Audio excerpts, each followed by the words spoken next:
আসসালামু আলাইকুম, স্বাগত জানাচ্ছি আরটিভি সকালের সংবাদে। আপনাদের সঙ্গে আছি আমি ফারজানা তানি। আজ সন্ধ্যা ৬টায় নির্বাচনের তফসিল ঘোষণা করবেন প্রধান নির্বাচন কমিশনার এএমএম নাসির উদ্দিন। জাতির উদ্দেশ্যে ভাষণের মাধ্যমে এই তফসিল ঘোষণা করবেন তিনি। বুধবার বিকেলে আগারগাঁও নির্বাচন ভবনে এই তথ্য জানান কমিশনের সিনিয়র সচিব আখতার আহমেদ। এরই মধ্যে তফসিল ঘোষণার সব প্রস্তুতি শেষ করেছে নির্বাচন কমিশন। আরও জানাচ্ছেন নাজমুল হুদা।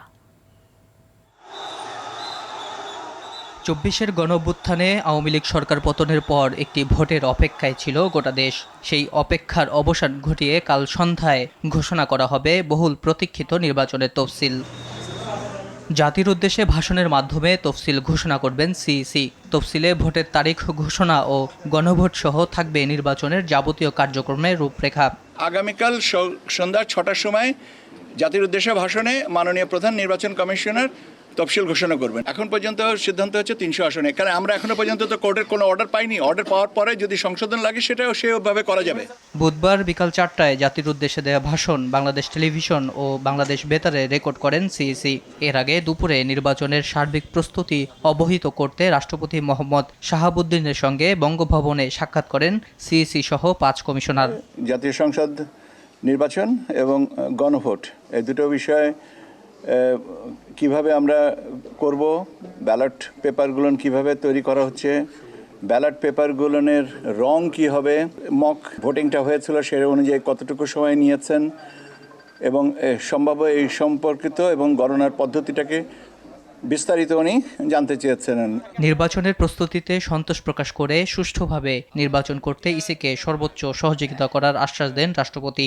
একটা ভালো সুষ্ঠু এবং অর্থবহ নির্বাচনের জন্য যতটুকু সাহায্য সহযোগিতা এবং সহানুভূতি ওনার দিক থেকে প্রয়োজন দেওয়ার সুযোগ আছে, উনি তার থেকে বেশি ছাড়া কম দিবেন না। নাজমুল হুদা, আরটিভি, ঢাকা। দেশে বিএনপি চেয়ারপারসন বেগম খালেদা জিয়ার সর্বোচ্চ চিকিৎসা চলছে এবং প্রয়োজনে যে কোনো সময় লন্ডন নিয়ে যাওয়া হতে পারে বলে জানিয়েছেন তার ব্যক্তিগত চিকিৎসক ও দলের স্থায়ী কমিটির সদস্য অধ্যাপক ডাক্তার AZM জাহিদ হোসেন। রাতে রাজধানীর এভারকেয়ার হাসপাতালের সামনে ব্রিফিংয়ে এ কথা জানান তিনি আরও বলেন, মেডিকেল বোর্ড দেশ বিদেশের বিশেষজ্ঞদের সঙ্গে নিয়মিত যোগাযোগ রাখছে এবং সর্বোচ্চ চিকিৎসা নিশ্চিত করতে সবসময় চেষ্টা চালাচ্ছে। বেগম জিয়া বর্তমানে আইসিইউতে চিকিৎসা নিচ্ছেন বলে জানিয়ে ডাক্তার জাহিদ বলেন, তিনি আগের মতো চিকিৎসা গ্রহণ করতে পারছেন।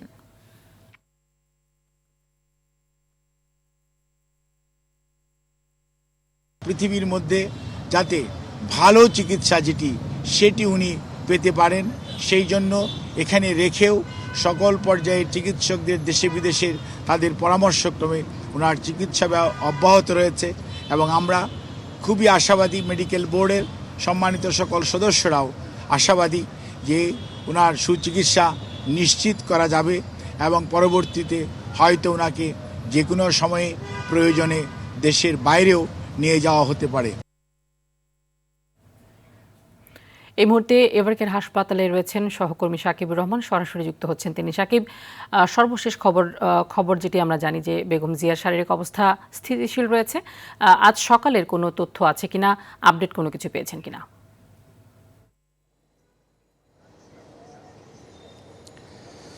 তানি, আসলে বেগম জিয়া কিন্তু স্থিতিশীল রয়েছে। গতকালকে রাতের যে ব্রিফিংটি আসলে দেখছিলেন সংবাদের মাধ্যমে, আসলে এটি কিন্তু সর্বশেষ তথ্য। কারণ বিএনপির পক্ষ থেকে জানানো হয়েছে যে কেবলমাত্র খালেদা জিয়ার যিনি চিকিৎসক AZM জাহিদ স্থায়ী কমিটির সদস্য, উনি ছাড়া আসলে কারো বক্তব্য তার চিকিৎসার বিষয়ে কোট না করতে। সেক্ষেত্রে বলা যায় যে যেহেতু গতকাল রাতে তিনি এখানে ব্রিফিং করে জানিয়েছেন খালেদা জিয়া স্থিতিশীল রয়েছে, আইসিইউতে তিনি চিকিৎসা নিচ্ছেন এবং চিকিৎসকরা যে ধরনের চিকিৎসা দিচ্ছে সেটি তিনি গ্রহণ করতে পারছেন, সেটি আসলে সর্বশেষ তথ্য। এবং পরবর্তীতে যদি তার অবস্থা যদি আরেকটু ভালো হয় সেক্ষেত্রে আসলে বিদেশে নেয়ার বিষয়ে সিদ্ধান্ত হবে। দেশি বিদেশি যে চিকিৎসকদের কমিটি রয়েছে, এখানে চিকিৎসক বোর্ড রয়েছে, সেই বোর্ডের সিদ্ধান্ত অনুযায়ী আসলে তিনি চিকিৎসা নিচ্ছেন।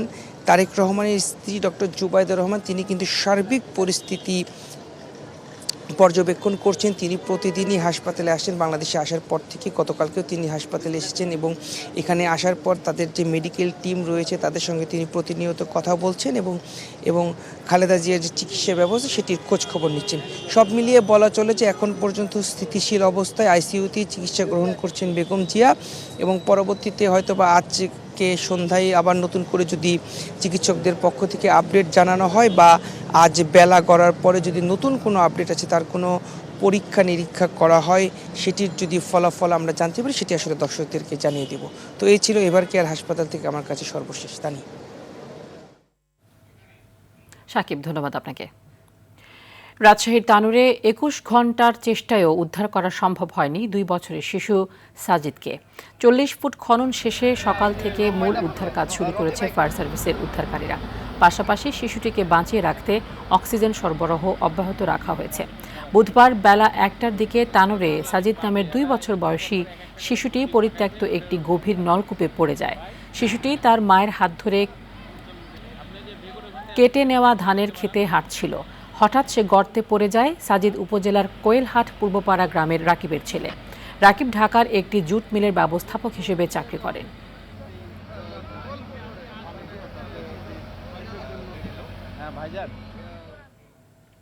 এ বিষয়ে আরও জানাতে রাজশাহী থেকে সরাসরি যুক্ত হচ্ছেন সহকর্মী আমির ফয়সাল। ফয়সাল, শিশু সাজিদকে উদ্ধার তৎপরতার কোনো অগ্রগতি এখন পর্যন্ত হয়েছে কিনা বা তাকে পাওয়ার বিষয়ে আসলে উদ্ধারকারীরা কি বলছেন?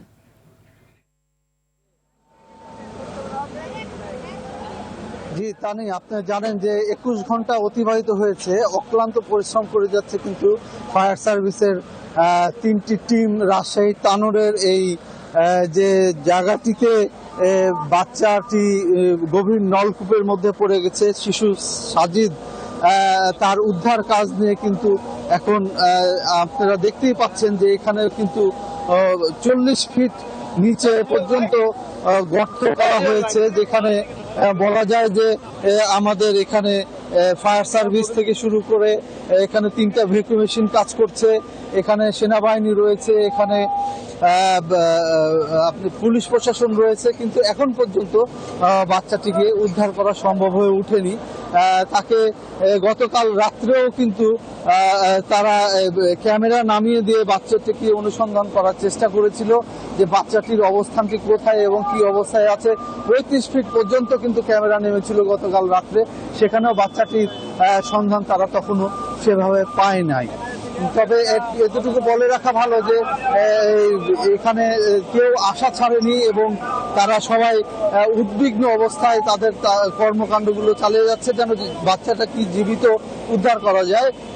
সাজিদকে এইখানে পড়ে যাওয়ার পরের ঘটনা শোনার পর থেকে এখানে কিন্তু উৎসুক জনতার ব্যাপক ভিড় রয়েছে এবং এই ব্যাপক ভিড়ের কারণে এখানে কিন্তু আমরা দেখতে পাই যে পুলিশ প্রশাসন এবং আমাদের সেনাবাহিনী কিন্তু এখানে সেই শৃঙ্খলাবদ্ধ রাখার জন্য এখানে কোনো রকমের জন্য অপ্রীতিকর ঘটনা আর না ঘটে সেই কারণে কিন্তু এখানে তারা তৎপর রয়েছেন। ফায়ার সার্ভিসের সহকারী পরিচালক দিদুল আলম আমাকে জানিয়েছিলেন যে জীবিত উদ্ধারের উদ্দেশ্যেই কিন্তু তারা এই অক্লান্ত পরিশ্রম করে যাচ্ছেন এবং শিশু সাজিদ যেন জীবিত উদ্ধার হয় সেই কারণে তারা তাদের কর্মকাণ্ডটি পরিচালনা করছেন যতক্ষণ না পর্যন্ত তাকে উদ্ধার করা যায় সেই পর্যন্ত। এর পাশাপাশি জানিয়ে রাখি যে শিশু সাজিদের মা কিন্তু বারবার বুঝা যাচ্ছেন এবং আর্তনাদ করতে করতে চোখের পানি প্রায় তার শুকিয়ে গিয়েছে, তার বাচ্চার জন্য আহাজারি করে যাচ্ছে তার পরিবারের সকলেই। এই ছিল মিতু সর্বশেষ রাজশাহী তানোর থেকে শিশু উদ্ধারের ঘটনার। ধন্যবাদ আপনাকে। অসহায় রোগীদের সাহায্যের নামে অর্থ আত্মসাতের অভিনব কৌশল ব্যবহারের অভিযোগ উঠেছে জাতীয় অর্থোপেডিক্স ও পুনর্বাসন কেন্দ্রের সেবিকা সুফিয়া আক্তার সুমির বিরুদ্ধে। হাসপাতালটির সামনের সড়ক বা বারান্দায় পড়ে থাকা রোগীর অসহায় দৃশ্য ধারণ করে সামাজিক যোগাযোগ মাধ্যমে আবেগঘন পোস্ট দেন তিনি। এতে দেশ বিদেশের অনেকেই সাহায্যের হাত বাড়িয়ে দেন, কিন্তু সেসব অর্থ পৌঁছায় না রোগীদের হাতে। নাজমুল হোসেন সাইমনের ক্যামেরায় মোহাম্মদ সাইমের রিপোর্ট। ফেসবুকে এভাবেই রাস্তা থেকে কুড়িয়ে এনে রোগীর চিকিৎসা করাচ্ছেন বা স্বজনহীন এই রিকশা চালককে ভাত খাওয়াচ্ছেন। এ ধরনের দৃশ্য সামাজিক মাধ্যমে ছড়িয়ে দেয় দেশ বিদেশ থেকে এসব রোগীদের সাহায্যের টাকা পাঠাচ্ছেন হৃদয়বান প্রবাসীরা। আর এই রোগীদের পণ্য বানিয়ে প্রতারণার অভিযোগ এই ব্রিটিশ প্রবাসীর। 13,000 টাকা ছিল, ওই 13,000 টাকা আমি ওর কাছে দিছি। টাকাটা সে নেওয়ার পরে 1,000 টাকা দিয়ে ডাক্তারদেরকে সে ওই যে বিরিয়ানি খাওয়াইছেন, বাকি 12,000 ওর কাছে ছিল। ওই টাকাটা কি করছে আমি জানি না। ওই লোকটা যখন মারা গেছে সে কিন্তু কাউকে কোনো আপডেট দেয় নাই যে ওই লোকটা মারা গেছে। ওনাকে দেখা যায় এখনও সে বিউ বিজনেস করতেছে, টাকা উঠাচ্ছে, এবং সে প্রতি মাসে তার বিকাশ অ্যাকাউন্ট ক্লোজ করে নতুন নতুন অ্যাকাউন্ট খুলে।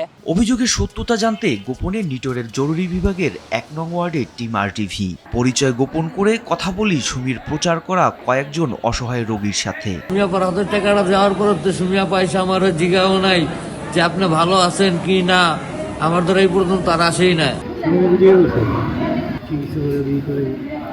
পরে কি চিকিৎসা করাচ্ছে? সে ভিডিও করে বলছে যে রাব্বি কোনো কিছু বলে কিছু দরকার হলে আমাকে বলবে। আপনি কি দেখেন সে এখন? না। সমাজসেবার আড়ালে অর্থ আত্মসাতের সকল অভিযোগ অস্বীকার করে কয়েকজন রোগীকে সাহায্য দেওয়ার প্রমাণও দেখান সুমি। এটা একদম সম্পূর্ণ মিথ্যা। আমার জীবনে আজ পর্যন্ত আমি যেই রোগীকে ভিডিও করছি তাকে অবশ্যই সাহায্য করছি, সেগুলো আমার কাছে অনেক তথ্য আছে, প্রমাণ আছে। কিন্তু ভিডিও বানানো শেষে অসহায় এই রোগীকে ফ্লোরে ফেলে রেখেছিলেন তিনি। এমন অবস্থায় অভিযোগকারী বাধ্য হয়ে টাকা দিয়ে আয়ার মাধ্যমেই ড্রেসিং ও ব্যান্ডেজ করান। সুমি আসছে, আইসা ওনাকে একটা ভিডিও করে ভর্তি করে সে রেখে চলে গেছে। অনেক কন্ট্যাক্ট করছে সুমির কাছে ড্রেসিং করার জন্য, ওনাকে শাওয়ার করার জন্য, সে আসে নাই। আমি একজন বুয়াকে দিয়ে শাওয়ার করাইছি 2,000 টাকা দিয়ে। যে 2,000 টাকা দিয়েছে তাকে তো বাধ্য করা হয় নাই, টাকাটা তো আমি দিতে চাইছি। মারা যায়, এই ব্যাপারটা কি রিভিউ করেন? কোনো রোগী মারা গেলে এটা তো আমার দেখার বিষয় না যে সে মারা গেছে। আয়া জানালেন ভিডিও বানানো শেষে রোগীর খবর নেন না তিনি। তুমি যে এদেরকে যে ভিডিও করে এদেরকে টাকা পয়সা দেয়? ম্যাডাম আমি কি বলবো, আমার সামনে তো কোনো শুরু করে না। তবে কিছু কিছু রোগী সুমির সহায়তায় এই হাসপাতালে চিকিৎসা পেয়েছেন, করিয়েছেন অপারেশনও। পরীক্ষা নিরীক্ষা অনেক টাকা লাগছে স্যার, আমি তখন অসহায় একবার কিছু পাচ্ছি না। অসহায় রোগীদের সাহায্যে হৃদয়বান ব্যক্তিরা এগিয়ে আসেন। তাদের চাওয়া দানের অর্থের সঠিক ব্যবহার। সে সিস্টেম বুঝে না, বয়স্ক মানুষ, সেটা ওনার দোষ, আমাদের তার দোষ না। মোহাম্মদ সায়েম, RTV, ঢাকা। মাত্র একটি সিদ্ধান্ত বদলে দিয়েছে রংপুর চিফ জুডিশিয়াল ম্যাজিস্ট্রেট আদালতের পুরো চিত্র।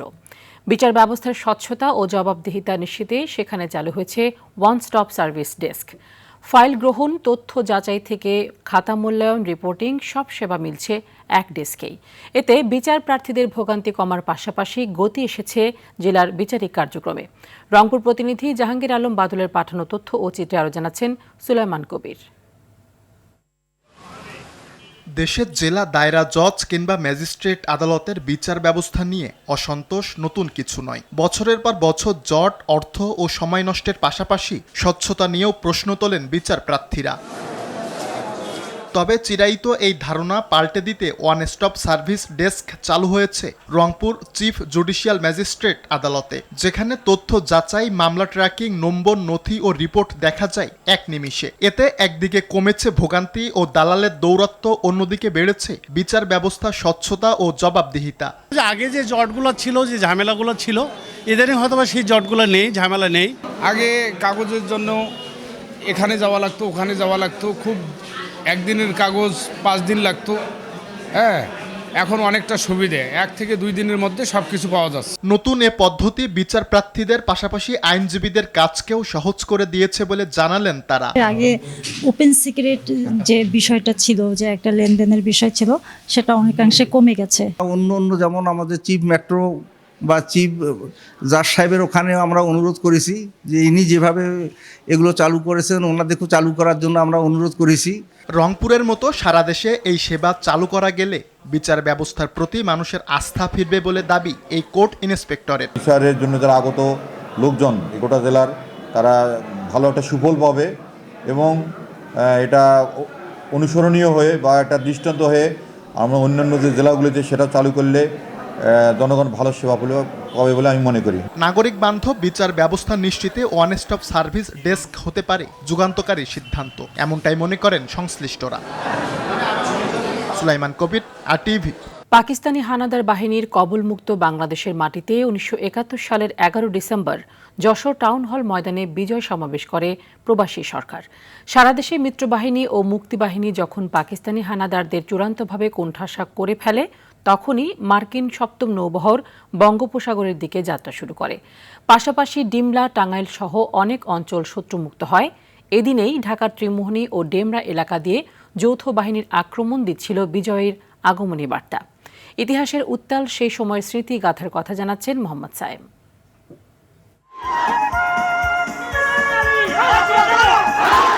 ৭১-এর এই দিনে হানাদার মুক্ত হয় টাঙ্গাইল, নীলফামারীর ডিমলা ও দিনাজপুরের হিলিসহ অনেক অঞ্চল। দীর্ঘ সময় ধরে চলা রক্তক্ষয়ী যুদ্ধের পর পাক হানাদার মুক্ত হওয়ায় বাঁধভাঙা উল্লাসে রাস্তায় নেমে আসেন এসব এলাকার মুক্তিকামী মানুষ। এদিন জামালপুর ও ময়মনসিংহে পতনের পর ঢাকার সংকট ঘনীভূত হয় হানাদার বাহিনী ও তার দোসরদের। উত্তর পূর্বে যৌথ বাহিনী মেঘনা অতিক্রম করে ঢাকা অভিমুখী হয়। শুরু হয় ঢাকা দখলের লড়াই। 11 তারিখে ঢাকার চতুর্দিক দেয়া মুক্তিবাহিনী, মিত্রবাহিনী সম্পূর্ণ ঢাকাকে মুক্ত করার জন্য সবাই ঘেরাও দিয়ে বেরিয়েছে। ঢাকার অভ্যন্তরে যৌথ বাহিনীর আক্রমণ, সাথে দেশের বিভিন্ন অঞ্চল থেকে ঢাকামুখী যৌথ বাহিনীর ঢল ভিত নাড়িয়ে দেয় পাকিস্তানি হানাদারদের। তখনই মার্কিন ৭ম নৌবহর বঙ্গোপসাগরের দিকে যাত্রা শুরু করে। পাকিস্তান আর্মি কোনো দিকে যাওয়ার পথ নেই, আকাশপথ মিত্রবাহিনীর এবং নৌপথও মিত্রবাহিনীর, স্থল বাহিনী তো আসেই, তো একদম হলো। এরপরে আস্তে আস্তে আস্তে এদিকে তারা আগাইতেছে, পাকিস্তান আর্মি পিছন দিকে ব্যাক করতেছে। আকাশ, নৌ ও স্থলপথে যৌথ বাহিনীর হামলায় পুরোপুরি কোণঠাসা হয়ে পড়ে হানাদাররা। মুক্তিকামী বাঙালির শেষ মুহূর্তের অপেক্ষা ছিল শুধু চূড়ান্ত বিজয়ের।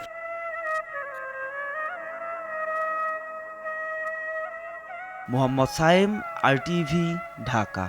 চট্টগ্রামের মিরসরাইয়ের বারুইয়ার হাটে একজনকে হত্যা করা হয়েছে। নিহত তাহমিদ খান বৈষম্য বিরোধী ছাত্র আন্দোলনের সাবেক সদস্য ও নিরাপদ সড়ক চাই মিরসরাই উপজেলার যুগ্ম সদস্য সচিব এবং দ্য রেড জুলাইয়ের মিরসরাই শাখার আহ্বায়ক ছিলেন। জোরারগঞ্জ থানার ওসি কাজী নাজমুল হক বলেন, বিরোধ সমাধানে বুধবার সন্ধ্যায় দুটি গ্রুপ বৈঠকে বসেছিল। সেখানে একজনের পা তুলে বসাকে কেন্দ্র করে দুই পক্ষের মধ্যে মারামারি হয়। এতে গুরুতর আহত তাহমিদকে হাসপাতালে নেওয়া হলে ডাক্তার মৃত ঘোষণা করেন। এদিকে হত্যায় জড়িতদের ধরতে চেষ্টা চলছে বলে জানান ওসি।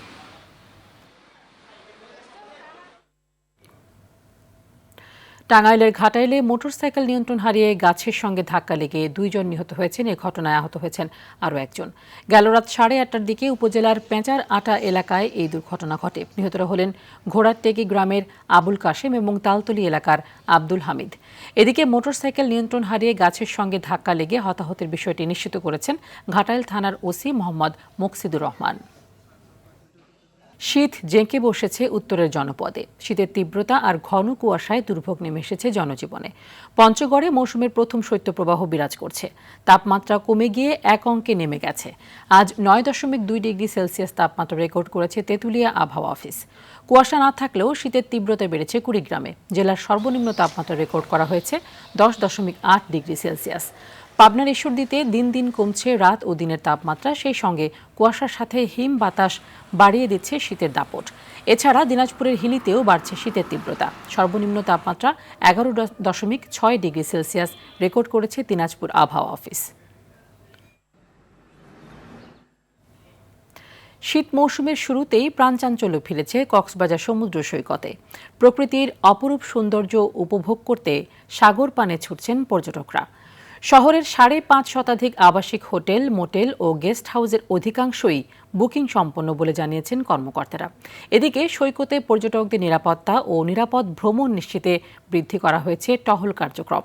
কক্সবাজার থেকে সাইফুর রহিম শাহিনের পাঠানো তথ্য ও চিত্রে আরও জানাচ্ছেন আব্দুল হামিদ। শান্ত সাগর আর মিষ্টি রোদের ঝলকানিতে আনন্দে মেতেছেন কক্সবাজার সমুদ্র সৈকতে ঘুরতে আসা ভ্রমণ পিপাসুরা। ক্লান্তি ভুলে সমুদ্রের নোনা জল আর আকাশের বিশালতার মাঝে খুঁজে নিচ্ছেন প্রশান্তি। গা ভাসিয়ে শহুরে জীবনের বিষণ্ণতা ঝেড়ে ফেলছেন পর্যটকরা। সৈকতের লাবণী, সুগন্ধা, কলাতলি ছাড়াও অন্যান্য স্পটগুলোতে ভিড় বাড়ছে। মৃদু শীতে ভ্রমণ উপভোগ করতে পেরে উচ্ছ্বসিত ভ্রমণপ্রেমীরা। অনেক সুন্দর, অনেক মনোরম। এখানে আসলে যে কারো মন অটোমেটিক ভালো হয়ে যাবে। ফিল হয় না যে জার্নি করে আসছি, সবকিছু নিমিশে শেষ হয়ে গেছে একবার সমুদ্রের দিকে তাকিয়ে। আব্বু আমার সাথে কক্সবাজার এসেছি, অনেক ভালো লাগছে। কক্সবাজার এমন একটি সুন্দর জায়গা যেখানে একাধিকবার আসলেও বারবার আসতে মন চাই। সমুদ্র দেখার অনুভূতি অসাধারণ, বলা যায় আমি সমুদ্রের প্রেমে পড়ে গেছি। আমি বারবার চেষ্টা করব সমুদ্রে ফিরে আসার। কক্সবাজারের পরিবেশটা আগের থেকে এখন অনেক বেশি নিরাপদ, সুন্দর এবং সবকিছুই আগের থেকে অনেক ভালো। ভ্রমণকে আরও নিরাপদ ও নির্বিঘ্ন করতে নিরাপত্তা ব্যবস্থা জোরদার করা হয়েছে বলে জানান ট্যুরিস্ট পুলিশের এই কর্মকর্তা। পর্যটকরা যাতে কোনো ধরনের ছিনতাইয়ের কবলে না পড়ে এবং কোনো ধরনের বিপদের মধ্যে না পড়ে তার জন্য শুরু থেকে আমাদের টিম কাজ করতেছে। তবে এটা ডে বাই ডে এই নিরাপত্তাকে আরও বাড়ানো হয়। সেন্ট মার্টিনের যাওকে কেন্দ্র করে কোনো ধরনের যেন জালিয়াতির টিকিট না করতে পারে তার জন্য ট্যুরিস্ট পুলিশের কঠিন নজরদারি আছে। শীত মৌসুমের শুরুতেই পর্যটকদের পদচারণা বাড়ায় খুশি সৈকত পাড়ের ব্যবসায়ীরা। সব ঠিক থাকলে এই মৌসুমে ভালো লাভের প্রত্যাশা তাদের। আব্দুল হামিদ, RTV। সকালের সংবাদ এ পর্যন্তই। মধ্যাহ্নের সংবাদ 12টায় দেখার আমন্ত্রণ রইল। ধন্যবাদ সবাইকে।